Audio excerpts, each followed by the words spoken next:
Là, vous êtes surpris certainement du décor, mais sachez que je suis à Mandibo. Ouais, je suis à Mandibo. Vous entendez toujours parler de Mandibo. Bonjour, mon Bonjour. frère. Comment vous allez? Ouais, je me porte très bien. Voilà. Comment vous appelez? Je m'appelle, désormais, je m'appelle Béli Martial.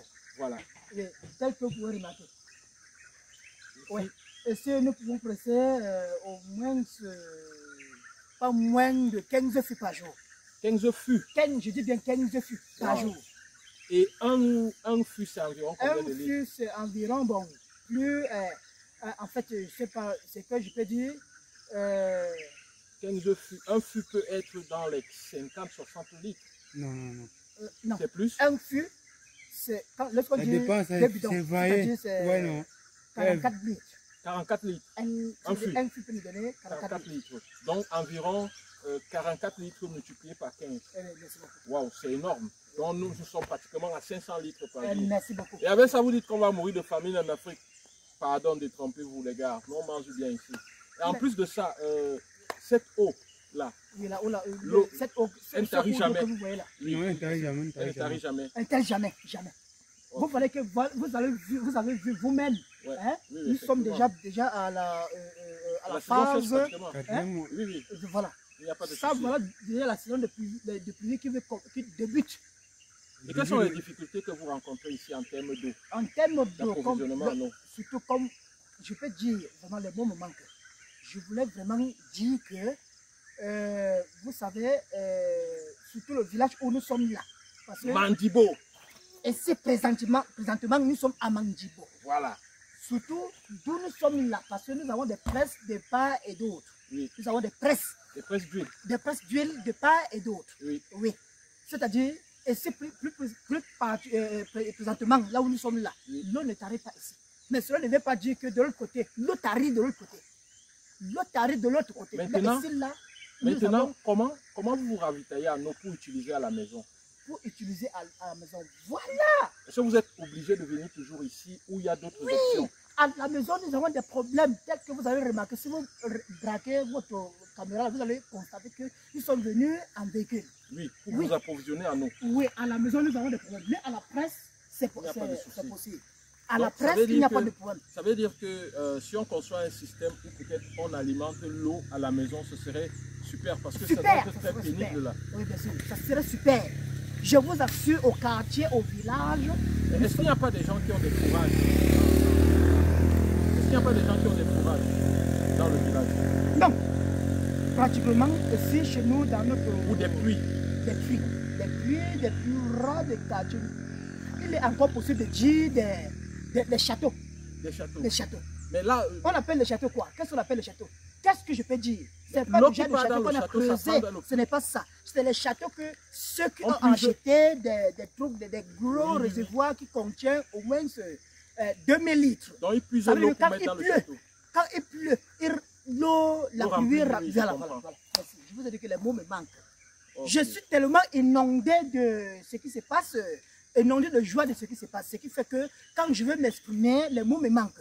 Ça veut dire que lorsque je parle du château, il n'y a personne qui a creusé le château là, mais c'est ceux qui ont acheté les gros récipients, là, les gros récipients qui contiennent au moins 4000 litres ou 5000 litres.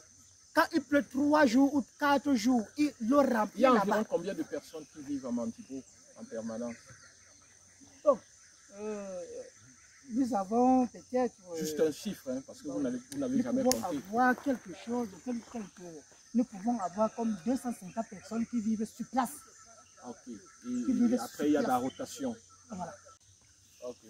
Bon, maintenant, pour l'eau à boire, comment on résout le problème d'eau à boire ici? Vraiment, mes frères, je vous ai fait comprendre que... Parce que je suppose que cette eau-ci, c'est juste pour utiliser, soit ici à l'usine de ville, soit à la maison. Pour la presse, et aussi pour des problèmes tels que vous avez constatés. Ouais. Présentement, là, nous avons deuil. Ouais, hein? Il faut utiliser l'eau, c'est-à-dire préparer, faire ceci, mais pas à boire. Ce n'est pas l'eau à boire ici. Là. Hein? Ouais. Tous les sources buvables ont taré. On taré. Devant là, il y a une source buvable. Là, il y a taré parce qu'il y a plus de pluie. Je vous ai fait comprendre présentement là, pour trouver l'eau à boire. vous avez des problèmes. Vous allez parcourir des kilomètres pour avoir l'eau à boire. Vous allez parcourir des kilomètres. Nous n'avons pas l'eau à boire. Et nous sommes peut-être, nous sommes à, oui, c'est le 9 avril, c'est ça? Ouais. Le 9, c'est ça? Ah, c'est le 8 ou le 9, c'est quelque chose. Le 9 avril, je pense. Permettez-moi, permettez-moi. De toute façon, c'est pas 2022. 2022. Voilà. Nous sommes en avril. Mais le 5 est passé, ça fait 2 jours, 3 jours, quelque chose. Excusez-moi, vraiment. Excusez-moi. C'est le plus important. Oui, c'est le plus important. Ok, ça veut dire. Vous voyez, en avril, l'eau, il n'y a pas l'eau, il n'y a pas d'eau. Il n'y a pas d'eau ici, là. Il n'y a pas d'eau. Vous trouvez d'eau à boire. Vous allez parcourir des kilomètres. Je vous assure. Je dis bien des kilomètres. Pas moins de 3 kilomètres. Wow. C'est ce que je vous dis. Là, c'est clair. Les femmes portent ça comme ça sur le dos. Sur le dos. Oui, ils ont l'air hautes. Oui, j'ai vu une dame là avec la haute. Merci beaucoup. Avec, si c'était le mensonge, je vous disais. 50 bouteilles. Merci beaucoup, merci beaucoup. Dans la haute. Oui, dans la haute. Sur le dos. Oui, oui, oui. Bon, je vais vous dire une vérité, c'est que ça, c'est le village que moi je fréquente nuit et jour. Ça, c'est mon beau, ça, c'est mon beau. Je viens comme ça faire le funérail ou le deuil, le mot me manque. Les mots me manquent de ma belle famille. Alors, ce que je connais ici, c'est que voici une presse, comme d'autres presses que je connais, mais aujourd'hui, nous sommes à côté de, nous parlons de la presse là. La presse de Mandibo. Il y a au moins 3 presses de Mandibo. Donc, en semaine, plusieurs personnes travaillent. Merci, merci. C'est nuit et jour. Ah bon? On ne dort jamais. C'est pas possible. Si on ne le fait pas. Et vous êtes à la barrière, ça c'est du côté là, ça c'est notre village, qu'on appelle Moukwa. Vous travaillez souvent là? Oui, je travaille souvent là avec l'un de mes frères. Wow. Et bon, ce qui fait l'avantage. Donc, quel est le système que vous utilisez ici? Les gens viennent vous donner des noix, vous pressez? Non, les gens. Par exemple, ils vous donnent 1500. C'est 1500. Le deuxième 1500 qui donne 3000. Oui. Le troisième 1500 qui donne 4500. Et sur les 3 fûts, tu vas avoir les 4 bidons. Après avoir recueilli les 4 bidons, ce qui reste, on fixe, on fait entrer dans un feu. Le reste, c'est le fond d'eau. On libère. Mais ce qui reste, on étouffe le feu pour le lendemain à celui qui vient recueillir le fond. Ça peut lui donner au moins 10 ou 15 litres. Oui. Et pour le moment aussi, il y a aussi, comme vous voyez, le bois entassé.